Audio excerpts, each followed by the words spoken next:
ស៊ីនថ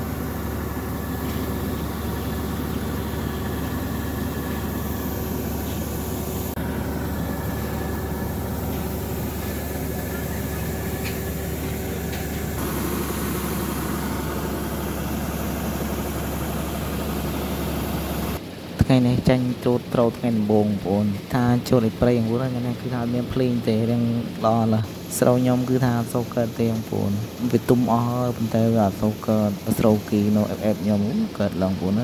ឆ្នាំនេះធ្វើស្រូវកើតសោះបងប្អូនមានតែស្មៅអត់ជំរាបសួរបងប្អូនគ្នាថ្ងៃនេះមកជូតស្រូវនៅព្រៃបងប្អូនគឺថាឆ្នាំហើយនេះមកជូតម្ដងទេបងប្អូនថាដល់ដូរស្រូវអីក៏មួយច្រូតឯនេះស្រូវជូតព្រៃបងប្អូនថ្ងៃនេះតាំងបងថាទៅមើលកម្មភាពជូតទាំងអស់គ្នាបាទនេះខ្ញុំឡើងលើអត្រាបងនៅនៅផ្លូវវាច្រូតព្រៃម៉ាស៊ីនជូតគេអត់ស្គាល់ស្រែបងប្អូនក៏អយខ្ញុំឡើងជាមួយនេះបាន2 3ជុំដែរបងប្អូន2ជុំមកចុះវិញ2 3ជុំថតបានមកវីដេអូ2វីដេអូដែរបងប្អូនគឺថាម៉ាស៊ីននេះដេញមកពីណាទេបងប្អូនគឺថាមកជូតនៅភូមិខ្ញុំតាមខ្ញុំគិតថាម៉ាស៊ីនមកពីស្រុកក្រមបងប្អូនអូយតែដល់រដូវច្រូតរដូវអីម៉ាស៊ីននឹងទៅមកពីក្រមហើយបងប្អូនព្រៃត្រកខ្ញុំអត់មានម៉ាស៊ីនច្រូតទេ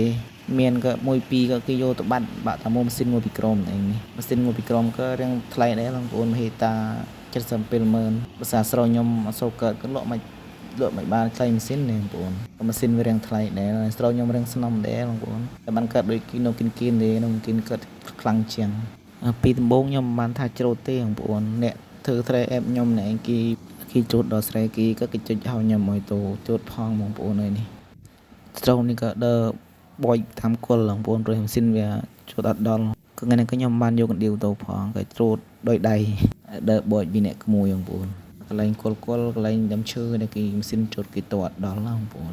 នេះមិនពីអ្នកណាទេពីអ្នកក្មួយនេះបងប្អូនហើយនេះអ្នកក្មួយកំឡោះថ្ងៃនេះជូតស្រូវក៏សប្បាយបងប្អូនហើយបើកយន្តមួយជិបតាមផ្លូវឡើង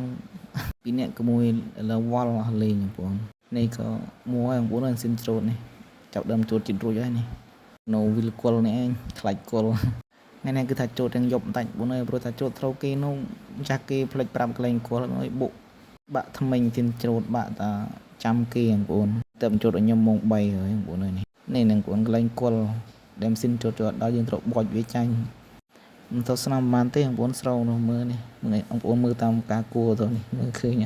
កន្លែងខាងលើនោះក៏មិនសូវល្អបានទេតែខាងក្រោមនេះរៀងក្រិនបន្តិចបងប្អូនដល់ហើយបងប្អូនហើយរួចហើយគឺថា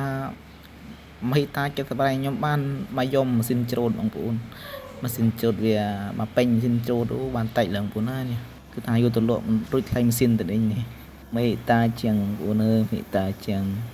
ម៉ាស៊ីន270000បងប្អូនច្រូតរួចហើយបងប្អូនអើយគឺមានអ្នកចាំដែរបងប្អូនចាំយកម៉ាស៊ីនច្រូតតទៀតនេះបងខ្ញុំចាំយកតទៀតបងប្អូនស្រែបងខ្ញុំក៏មិនសូវធំបានទេបងប្អូនដល់ហិតាទេគឺថា83រ៉ៃបងប្អូនបាទបងប្អូនវីដេអូក៏មានប៉ុណ្ណេះឯងបងប្អូនបើសិនបងប្អូនតិន Subscribe Channel ខ្ញុំបងប្អូន Subscribe ម្នាក់មួយបាទអរគុណច្រើនបងប្អូននឹងនេះបានថតពីសកម្មភាពដែលថាយើងជូតស្រូវឲ្យបងប្អូនមើលបាទអរគុណច្រើនបងប្អូនអរគ្នាបាទ